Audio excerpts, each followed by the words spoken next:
샬롬, 풍삼 편집장 라테와 간사입니다.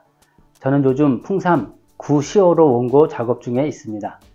에스라에 대해 공부하고 있는데 에스라라는 인물의 매력에 흠뻑 빠져들고 있습니다. 여러분도 성경 공부로 더위를 날려버리는 건 어떨까요? 이제 요한에게 보여주는 환상은 절정을 향해 치닫습니다.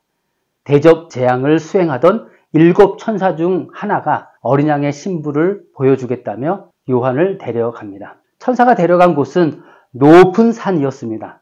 요한은 그곳에 서서 하늘에서 내려오는 거룩한 성 예루살렘을 바라봅니다. 그 성은 보석처럼 빛나고 수정처럼 맑았습니다. 성에는 문이 12개가 있는데 문마다 천사가 있고 문에는 12지파의 이름이 있습니다. 성 곽에는 12개의 기초석이 있는데 그 기초석마다 12사도의 이름이 새겨져 있습니다. 요한에게 말하던 천사가 성과 성곽을 측량해 요한에게 그 크기를 알려줍니다. 성은 12,000 스타디온이고 성곽은 144 규빗입니다. 온통 10이라는 숫자가 강조되고 있습니다.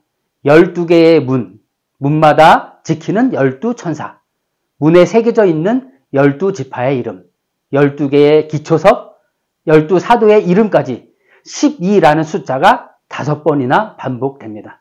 12,000 스타디온은 12에 1000을 곱한 수이고 144 규빗은 12를 12번 곱한 숫자입니다. 12라는 숫자는 유대인들이 생각하는 하늘의 수 3과 땅의 수 4를 곱한 수로 하나님의 백성 이스라엘을 나타내는 숫자입니다. 따라서 하늘에서 내려오는 새 예루살렘은 하나님의 백성, 교회 공동체를 의미합니다. 지금은 비록 로마의 박해를 받으며 원형 경기장에서 사자밥이 되지 않을까 공포에 떨며 혹은 형제 자매를 잃고 슬픔과 억울함과 고통을 당하고 있지만 그날이 오면 하나님의 영광이 드러나고 하늘에서 먼저 순교한 형제 자매들이 해같이 빛나는 얼굴로 새 예루살렘과 함께 내려올 것입니다. 하나님이 예비해 두신 새 예루살렘은 우리가 상상하는 것 이상의 곳이며 우리를 깜짝 놀라게 할 것이며 우리를 흥분하게 할 것이며 감동하고 감격하게 할 것입니다. 마치 연출자가 극적인 장면을 준비하듯 하나님은 분명 그렇게 새 예루살렘을 예비해 놓으셨을 것입니다. 사도 요한에게 보여지는 새 예루살렘은 오늘 분명 우리에게도 그렇게 다가올 것입니다. 천사가 요한을 높은 산으로 데려가며 어린 양의 신부를 보여주겠다고 한 말도 마음에 남습니다.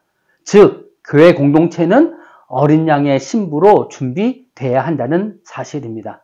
그것은 믿음의 정절을 지키는 것입니다. 예수님의 인격을 믿고 양을 위해 기꺼이 목숨을 버리는 선한 목자이심을 믿고 설령 내가 알 수 없고 이해할 수 없는 것으로 인도한다 할지라도 전적으로 신뢰하며 따라가는 것, 그것이 신부된 자의 자세라고 생각합니다.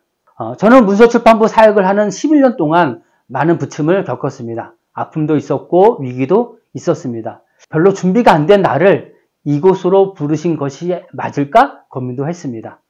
HR에서 요청이 왔을 때 거절해야 했던 것은 아닐까 그런 생각도 많이 했었습니다. 어려움을 겪을 때마다 나 때문이라는 자책도 했습니다. 내가 너무 못하고 있다는 좌괴감도 있었습니다. 그런데 주님의 부르심에는 후회하심이 없다는 것을 깨닫습니다. 선한 목자이신 주님이 저를 문서 사역으로 부르셨음을 고백합니다. CC 편지와 풍삼으로 부르셨음을 확신합니다. 책을 읽는 사람이 줄어든 시대지만 그럼에도 불구하고 문서로 때로는 풍삼 유튜브 대본으로 글로 세상을 바꿀 수 있음을 믿습니다. 큐티를 매일 하는 사람들을 훈련시키고 네트워크를 만들고 말씀 운동을 일으킬 것에 대한 기대도 있습니다. 그것이 어린 양의 신부된 자의 자세임을 믿습니다. 풍삼 독자 여러분도 어린 양의 신부로 준비되는 하루가 되기를 바랍니다. 샬롬.